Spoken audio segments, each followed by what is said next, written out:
Hey guys, welcome back to Super Fast English Academy. दोस्तों देखिएगा, आपको पता है 2-3 दिन से प्रेपोजिशन की क्लासेस चल रही थी। आपने प्रैक्टिस भी लगाया, अगर नहीं लगाया तो वो तीनों चारों वीडियोस आप देख लीजिएगा और ज़रूर देखिएगा, क्योंकि स्पेशल ध्यान में रखते हुए आपके पेपर के लेवल को ये सारे क्वेश्चंस आपको प्रोवाइड किए जा रहे हैं।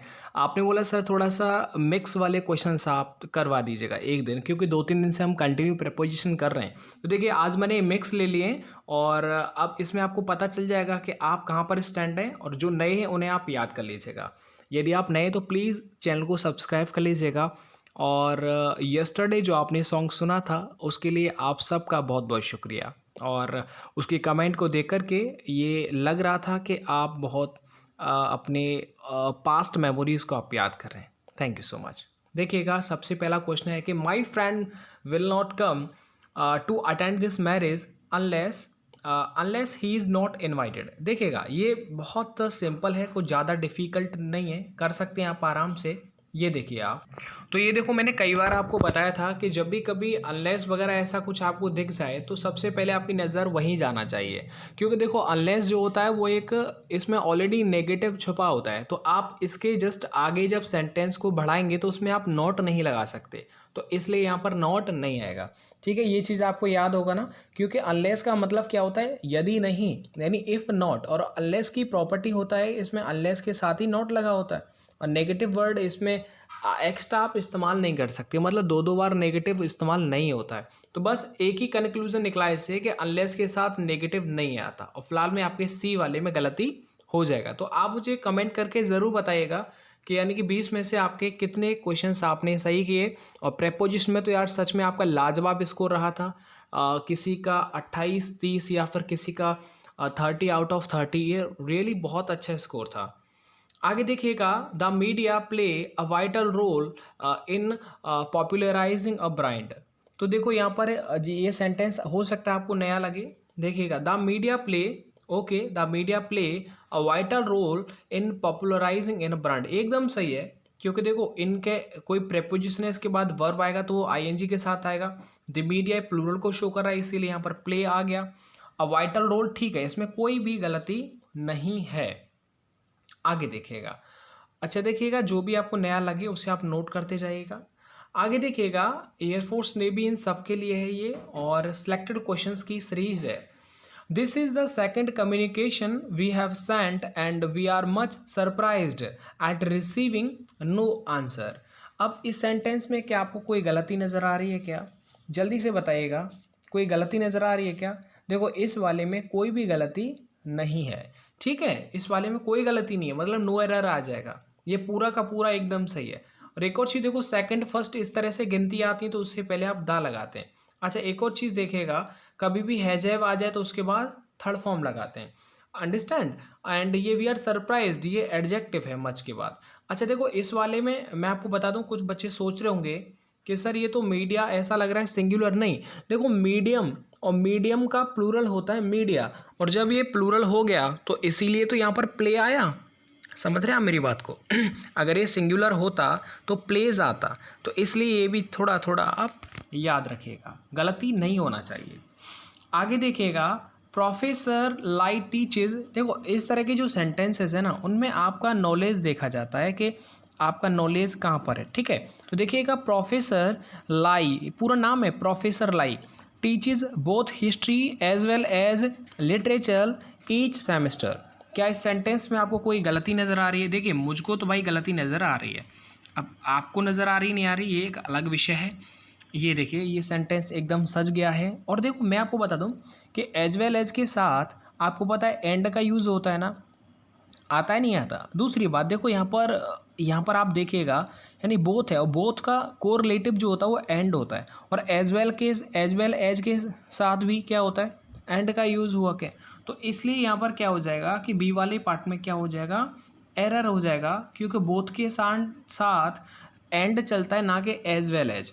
तो इसीलिए यहाँ पर एज वेल एज को हम हटा देंगे और एंड यहाँ पर लगा देंगे, जो आप जानते हैं। तो आपको समझ में आ गया होगा कि देखो, कल मैंने बताया था बिटवीन के साथ एंड चलता है, बोथ के साथ एंड चलता है। तो देखो, ये कॉन्सेप्ट आ भी गया। तो देखो, बोथ के साथ क्या चलेगा, एंड आएगा, ये एज वेल एज नहीं आता। प्रोफेसर लाई एक सिंगुलर है, ये नाम है, एक तरह ऐसे समझो एक के बारे में बात है। तो इसीलिए यहाँ पर टीचेस आ गया, ठीक है। आगे देखिएगा, और तो इसमें कोई भी दिक्कत वाली बात नहीं है। आगे देखिएगा, she is wealthy and can afford all the pleasures of life. क्या इस पार्ट में आपको कोई गलती नज़र आ रही है? जी बिल्कुल आ रही है मुझे। जो इसमें प्लेजर्स लिखा हुआ है इसकी जगह पर प्लेजर आएगा। ऐसा मैंने क्यों बोला? क्योंकि प्लेजर जो होता है वो एक एब्स्ट्रैक्ट नाउन होता है, और एब्स्ट्रैक्ट नाउन कभी प्लूरल नहीं होता, इसीलिए यहाँ पर प्लेजर्स नहीं आएगा, प्लेजर आएगा, यानी all the pleasure of life. Understand? ये देखो एकदम फैक्चुअल होते हैं, फैक्ट से रिलेटेड होते हैं। आपको ऑपोजिट बताना है, यानी कि उल्टा बताना है, और ये सभी सिनोनियम हो या फिर ऑपोजिट हो, उन सभी को आप नोट करते जाइएगा, क्योंकि नए नए होते हैं और हम इन्हें बार बार भूल जाते हैं। तो देखिए एब्रप्ट, और एब्रप्ट का उल्टा हो जाएगा ग्रेजुअल, मतलब एक तरह से निरंतर, राइट। भाई एब्रप्ट का मतलब क्या होता है पता है आपको? एक तरह से अचानक होता है, जो ग्रेजुअल न हो, अनएक्सपेक्टेड एब्रप्ट, ओके। लेकिन ग्रेजुअल जो एक क्रम से हो, इन चारों में जो सबसे ठीक है वो ग्रेजुअल है, राइट। और बाकी जो हैं उनको भी मैं बताता हूँ। बाकी क्या है देखो, सैलेबरी है, स्लेवरी का मतलब क्या होता है? वही स्लैब होता है, उसी से रिलेटेड है, मतलब गुलामी। एक है कन्फॉर्मिटी, तो कन्फॉर्मिटी का मतलब क्या होता है बताओ? सहमति, कन्फॉर्मिटी, ठीक है, कन्फर्मेशन ऐसे करके। डिपेंडेंस का मतलब आश्रित, किसी के ऊपर निर्भर। आगे देखिएगा, आगे ये क्वेश्चन है एटोनॉमी, और एटोनॉमी का आपको उल्टा बताना है, और जल्दी से सोच के बताओ कि एटोनॉमी का उल्टा क्या हो जाएगा। देखिए एटोनॉमी का उल्टा हो जाएगा एक तरह से सब ऑर्डिनेशन। क्या हो जाएगा इसका उल्टा? याद कर लो, सब ऑर्डिनेशन होता है एटोनॉमी का उल्टा। क्योंकि एटोनॉमी का क्या होता है पता है? इंडिपेंडेंस को बोलते हैं autonomy, right. Self sufficiency, self rule उसे बोलते हैं। लेकिन इसका उल्टा क्या हो जाएगा? स्लेवरी हो जाएगा, गुलामी हो जाएगा, राइट। तो इस तरह से कुछ जो नए नए वर्ड हैं, सबऑर्डिनेट इसका उल्टा हो जाएगा, तो वो सारी चीज़ें आपको याद कर लेनी है, ठीक है।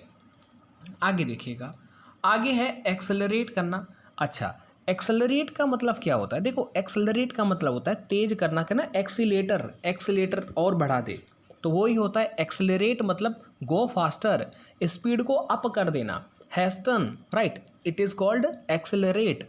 लेकिन इसका उल्टा आपको बताना है, तो इसका उल्टा क्या हो जाएगा? डिले करना, थोड़ा धीमा कर देना, थोड़ा रोक देना, तो वो हो जाएगा डिले। डिले मतलब एक तरह से टालना भी होता है, रोकना भी होता है। एक है इसमें क्विकन, तो क्विकन का मतलब वही उत्तेजित करना, क्विकन, ठीक है। एक है डिमिनिश, डिमिनिश का मतलब किसी को इंसल्ट करना, अपमानित करना। एक है डिसेंट, डिसेंट का मतलब वही असेंडिंग डिसेंडिंग ऑर्डर होता है, डिसेंडिंग मतलब अवरोहण। आगे देखिएगा, आगे आगे आगे और भी अच्छे अच्छे क्वेश्चन, सारे मैंने एकदम मस्त वाले क्वेश्चन लिए हैं इसमें, मतलब कहीं पर भी आपको ऐसा कुछ भी नहीं मिलेगा जो एकदम बेकार हो, जो आपके पेपर का लेवल नहीं हो, या फिर आपको भी अच्छा ना लगे। आपकी नॉलेज को देख करके ये सारे पेपर सेट किए जा रहे हैं। मैं चाहता हूं कि आप सभी को टाइम पर जो है पेपर मिल जाए। तो मेरे स्टूडेंट्स, मेरे विद्यार्थियों, आप कोई भी वीडियो को मिस मत किया करो, बिकॉज आप नहीं अगर इंटरेस्ट लेंगे तो देखो मेरे पास भी अपना काम है, इसलिए मैं अगर थोड़ा नुकसान हो रहा है तो ज़्यादा नुकसान के लिए भी मैं तैयार हूँ। तो मुझे नुकसान की परवाह नहीं है, लेकिन फ्यूचर सबसे पहले होता है। तो इसलिए आप पूरा अपना भी थोड़ा सपोर्ट दिखाएं। आगे देखिएगा, he had to eat humble pie for his intense rudeness. देखो ईट हम्बल पाई का मतलब क्या होता है? जल्दी बताओ। ईट हम्बल पाई का मतलब होता है कि अपमानित महसूस करना, शर्मिंदगी झेलना, वही तो होता है ईट हम्बल पाई। तो इसका मतलब होता है सफ़र ह्यूमिलिएशन, ह्यूमिलिएट करना, ह्यूमिलिएशन। तो ये हो जाएगा सफ़र ह्यूमिलिएशन, यहाँ पर एकदम सही हो जाएगा, ठीक है, यानी बी वाला पार्ट हो जाएगा। कुछ गलती नहीं है, एकदम सही है सब के सब। आगे देखो, she played ducks and drakes with her money. ये पूरा मुझे पता था कि यहाँ पर क्या आ जाएगा, डक्स एंड ड्रेक्स आएगा विद हर मनी, चलेगा। अब मैं आपसे एक छोटा सा पूछता हूँ इस मनी को लेकर के, मुझे याद आ गया कि जो धन विधेयक होता है वो किस आर्टिकल के अंदर आता है। चलो तो देखो, डक्स एंड ड्रेक्स का मतलब क्या होता है? डक्स एंड ड्रेक्स का मतलब होता है कि स्पेंड लेविशली, मतलब लापरवाही से खर्चा करना, उसे बोलते हैं डक्स एंड ड्रेक्स। तो इसका मतलब क्या हो जाएगा बताओ? स्पेंट लेविशली एकदम सही है, ये वाला सही है, मतलब ये वाला एकदम सही हो जाएगा। आगे देखिएगा, आगे है कि the minister took a bird's eye view of the problem, यानी मिनिस्टर ने मतलब संज्ञान लिया, कोई प्रॉब्लम है थोड़ा सा एक नज़र, सरसरी नज़र उसके ऊपर मारी, मतलब सरसरी निगाहों से देखना। It is called a bird's eye view, मतलब पक्षी की एक आंख से देख लेना। मतलब शी विदाउट गिविंग इंटेंशन, जैसे आपको पता होगा कि मतलब अगर कोई भी प्रॉब्लम है और नेताओं के मिनिस्टर के संज्ञान में रखा जाता है, अपना है तो वो ध्यान से देखेंगे, अगर किसी और का है तो अ बर्ड्स आई व्यू, इस तरह से उसको रिजेक्शन मिल जाएगा। तो ये क्या हो जाएगा बताओ, शी विदाउट गिविंग अटेंशन, बिना किसी ध्यान दिए हुए और उसे देख लेना। आगे देखिएगा, अब आपको इम्प्रूवमेंट बताना है, इस जगह पर विद ग्रेट केयर की जगह पर क्या आ सकता है। He learned the lesson with great care, he learned the lesson यानी उसने लेसन को याद किया विद ग्रेट केयर। तो विद ग्रेट केयर की जगह पर क्या आ सकता है, चारों को पढ़ो फिर समझ लेना।